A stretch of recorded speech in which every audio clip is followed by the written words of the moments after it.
आज के अत्यंत गरिमापूर्ण समारोह में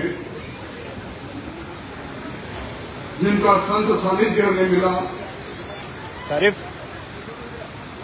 जिनकी मधुर वाणी से प्रेरणा हमें मिली, श्री महेंद्रानंद जी गिरी साहब, राजस्थान राजपूत परिषद मुंबई के अध्यक्ष खेत सिंह जी, अभी अभी जिनका संक्षिप्त परंतु एक मर्म के साथ दिए गए उद्बोधन को आपने सुना, सामान्य मानवेंद्र सिंह जी, आज पहली बार उस कवि से भी साक्षात्कार हुआ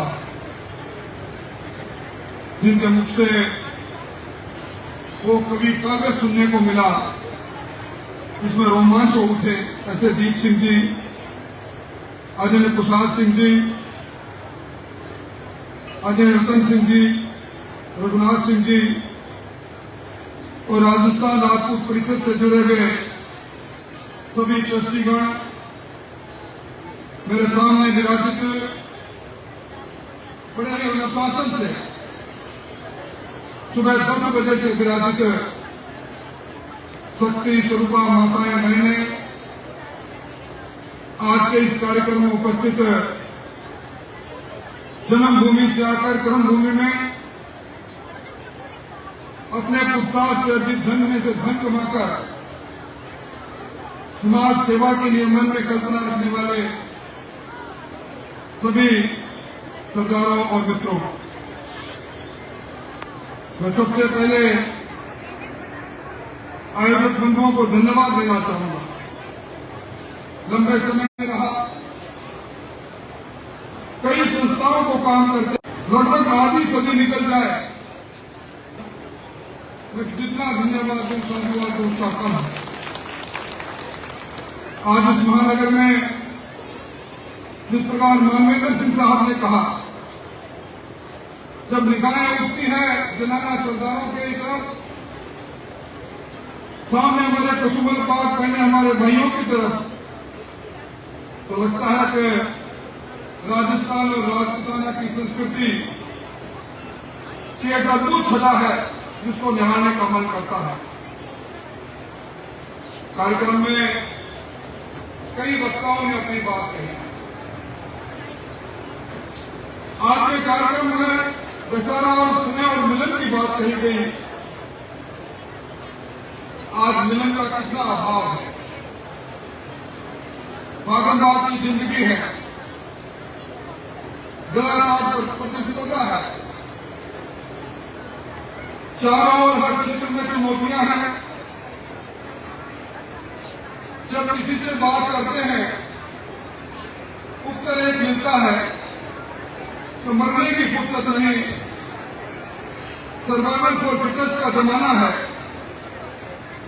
उनमें जिस प्रकार की चिंता बाबूजी महाराज ने कही, दीप सिंह ने अपनी कविताओं के माध्यम से कही, कहीं न कहीं इस स्नेह की परिभाषा को मैं आज के इस सोशल मीडिया, एआई और इस बातपूर्व के युग में बदलते देखता हूं। हमारे सामाजिक मूल्य दब रहे हैं, हमारी परंपराएं टूट रही है, परिवार छोटे होते होते न्यूक्लियर फैमिली बन गई। मैं, मेरी पत्नी, मेरा बेटा, मेरी बेटी, हम भूल गए काका साहब, बाबा साहब, फूफू साहब के इस परिवार को। तो हमारी सबसे बड़ी ताकत थी।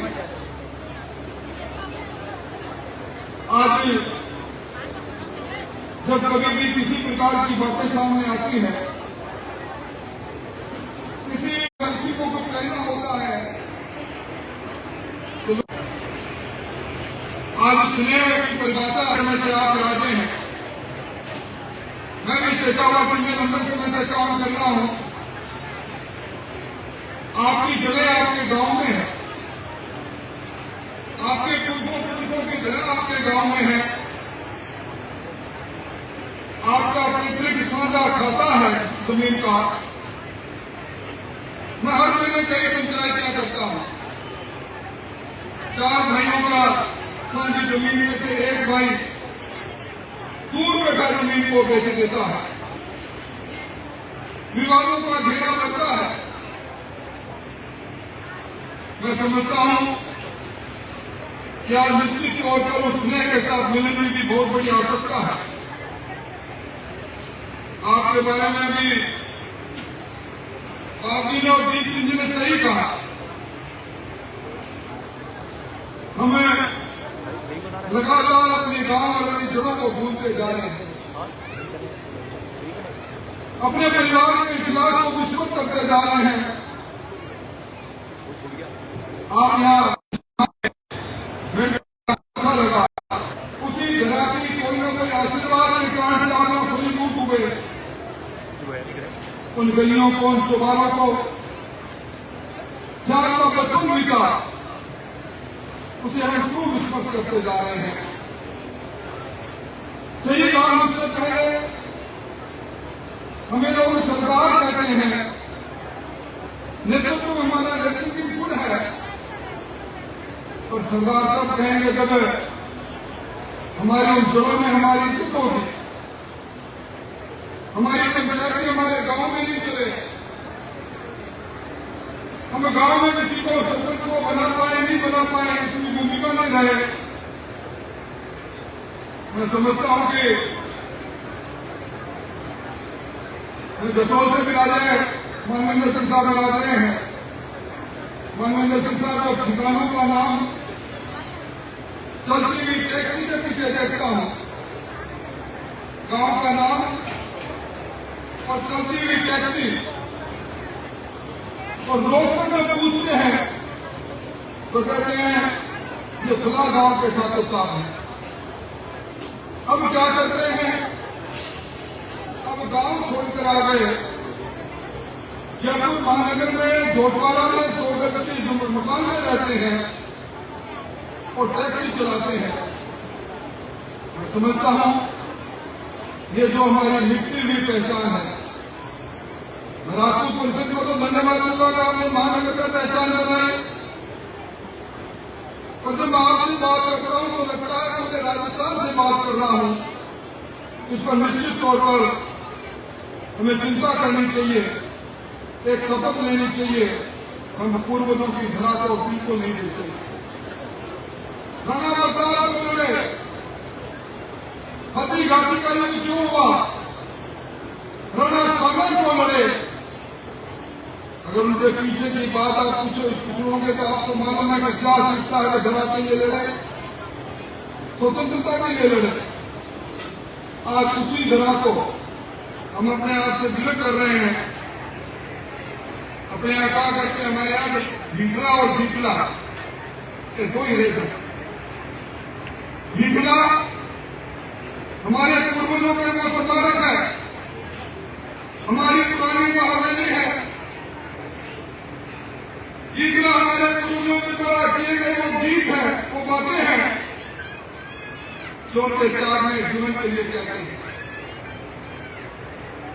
मैं कर्नल को पढ़ रहा था, कर्नल ने लिखा कि राजस्थान में कोई गांव ऐसा नहीं होगा जिस गांव में बलिदान देने वाले वीरों की हड्डियों की धूल गांव की मिट्टी में उस रास्ते में नहीं मिलेगी। हमारा कितना बड़ा इतिहास, कितनी बड़ी बातें। आज लोक देवता के रूप में बाबूजी राठौर को मानते हैं। हमारे साथ में 4 फेरे क्यों होने लग गए? बाबूजी राठौर जब अमरकोट में शादी करने गए, चारण की बेटी ने कहा कि बिल्कुल मेरे गाय को लेकर चले गए, गाय रंभा रही है, फेरे छोड़कर चले गए। तब से हमारे समाज में 4 फेरों की बात होने लगी, 3 वचनों की बात होने लगी। रामदेव जी वो भी हमारे समाज में हुए, गालीबाई को बहन बनाया। हर गरीब कोई नाम सा पीर के रूप में पूछता है। ये तो इसी धरती में आपके हमारे जैसे 2 हाथ करोड़ के इंसान के रूप में उन्होंने जीवन के अंदर वो काम किया जाए। गोगा जी की बात करो, हरकू जी की बात करो, महाजी की बात करो, इन सब के बीच में जब बात करते हैं, अभी आपने सही कहा, मीरा की शक्ति राणा की भक्ति का इतिहास हमारा है। संत पिताजी को आज स्वामी समाज के लोग कितना मानते हैं। उनकी वाणी, उनके द्वारा लिखे गए कागज की बात आज भी लोग याद करते हैं। आप याद करो, एक फिरोज शाह तुगलक को हराने वाला वो पिताजी जो कभी शासक थे, फिरोज शाह को हरा देते हैं, परंतु संत रामानंद जी से शिक्षा लेकर संत परंपरा को आगे बढ़ाते हैं। मैं एक ही निवेदन करूंगा, राजतंत्र की बात बहुत कर ली, इस लोकतंत्र में भी हमारी भूमिका क्या है। आज का इतिहास, पूर्वजों का इतिहास पढ़ते हैं तो गौरव से छाती फूलती है। वो तलवार पर लिखा हुआ इतिहास था, वो वीरता से लिखा हुआ इतिहास था, जिसकी चर्चा अजीत सिंह जी ने कही। अब तलवार का जमाना चला गया, अब कलम का जमाना आ गया।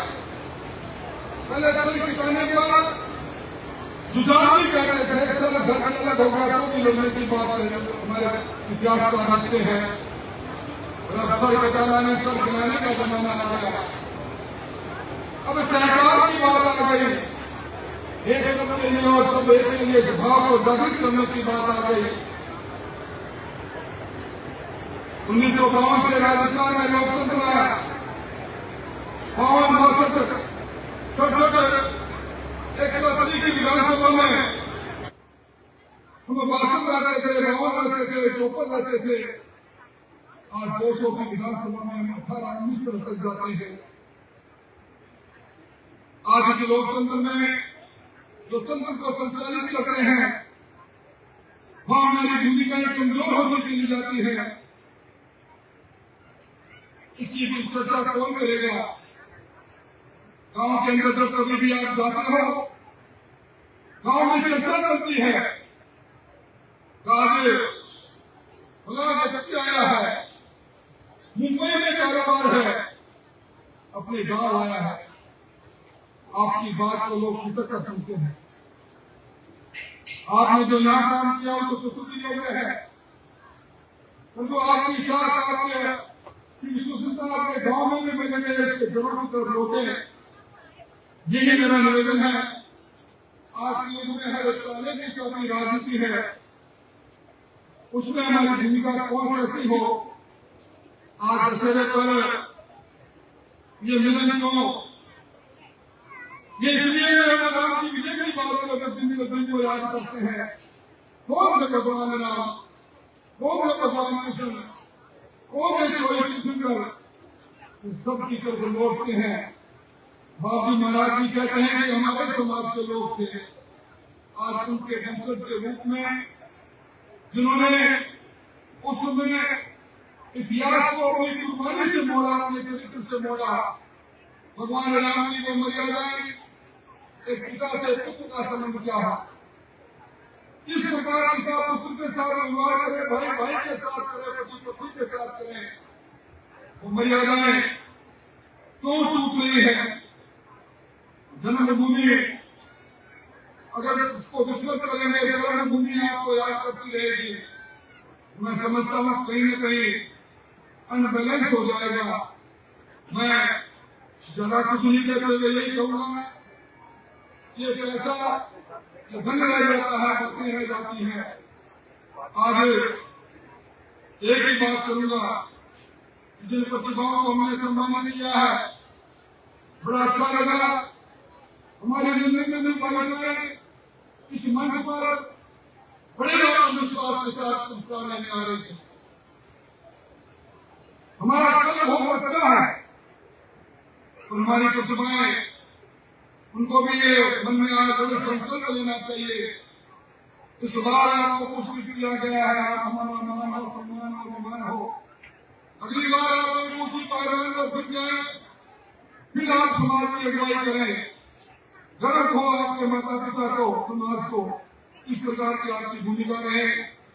आज के इस शानदार कार्यक्रम के लिए और समाज के जगसी आपको बहुत बहुत आभार व्यक्त करते हुए बड़ा अच्छा लगा। आप सब लोगों को देखकर गर्व होता है। जमीन का आदर करेंगे, हमारा पैतृक सांझी हवेली, उस जंगल को, उस हवेली में, उस कोठरी में हमारे पुरखों का इतिहास छुपा है। उस इतिहास को संरक्षित रखेंगे। आप सबने बुलाया, बहुत बहुत धन्यवाद, बहुत बहुत आभार। बहुत बहुत आभार एक आदर्श राजनेता को। बहुत ही संयमित बात आपने कही कि हाँ, अब आप मैं अनुरोध कर रहा हूँ संरक्षक श्री रघुनाथ सिंह जी आगे पढ़े, आगे बढ़े और स्वागत करने के लिए बाबूजी से